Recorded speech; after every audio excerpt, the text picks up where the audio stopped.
Donald Trump acaba de indicar um novo embaixador para o Brasil. E eu vou ser sincera para vocês, o mais interessante não é nem o indicado, é o momento. Porque quando uma potência como os Estados Unidos escolhe alguém para ocupar uma das embaixadas mais importantes da América Latina, dificilmente uma decisão dessa vai acontecer por acaso.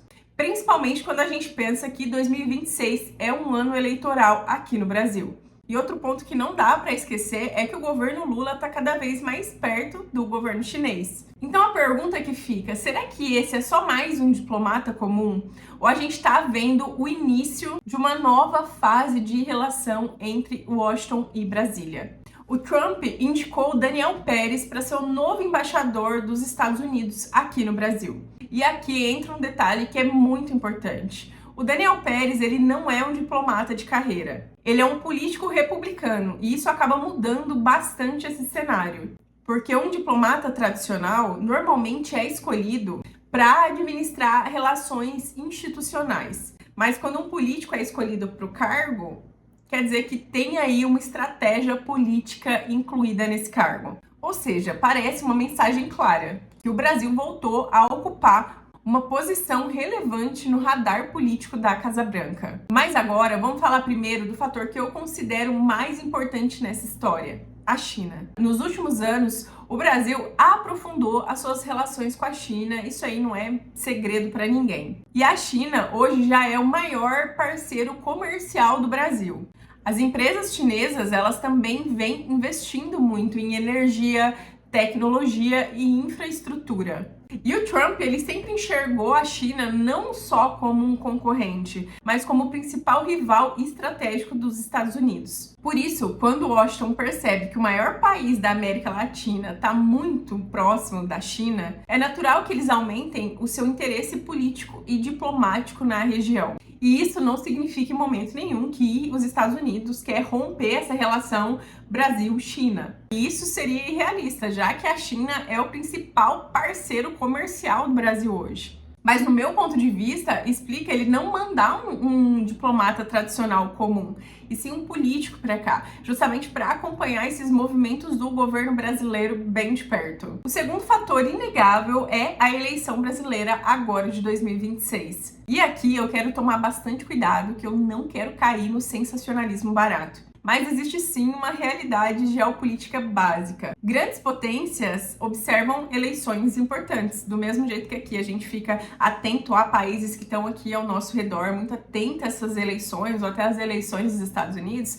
eles também voltam os olhos para países que são bastante importantes, parceiros comerciais, grandes países de grande relevância, né, no mundo. E a gente não pode esquecer que o Brasil é a maior economia aqui da América Latina. Então, quem ocupar o Palácio do Planalto em 2027 vai ter influência também sobre o comércio internacional, sobre energia, sobre o BRICS, investimento e por aí vai. Então, sim, é bastante natural que os Estados Unidos queiram entender o cenário brasileiro atual de perto. E um embaixador com bastante experiência política, ele consegue ter uma facilidade melhor para conseguir dialogar com políticos, empresários e lideranças de diversos grupos.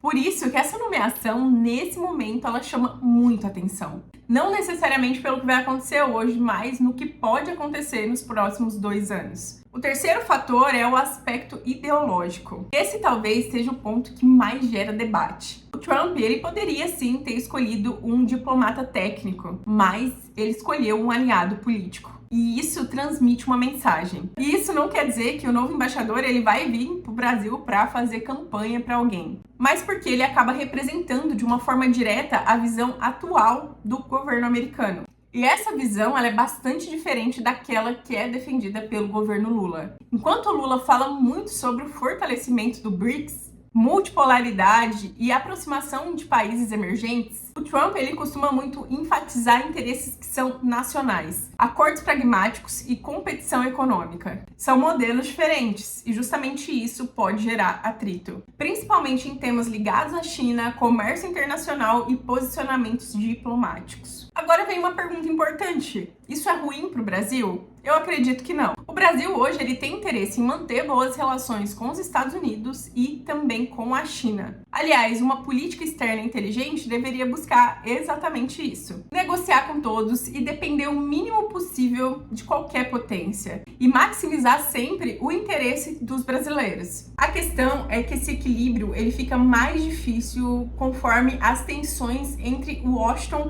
e Pequim aumentam, e parece que é exatamente esse cenário que está se desenhando. Na prática, ele ainda não é um embaixador aqui no Brasil, o Senado americano tem que aprovar, mas na prática é bem difícil que eles se posicionem contra essa decisão do Trump, principalmente quando o indicado possui apoio político dentro do partido do presidente. Por isso, hoje é muito mais provável que essa indicação avance aí sem maiores problemas. E caso seja confirmado, o Daniel Pérez vai chegar aqui no Brasil em um dos períodos mais politicamente importantes da década.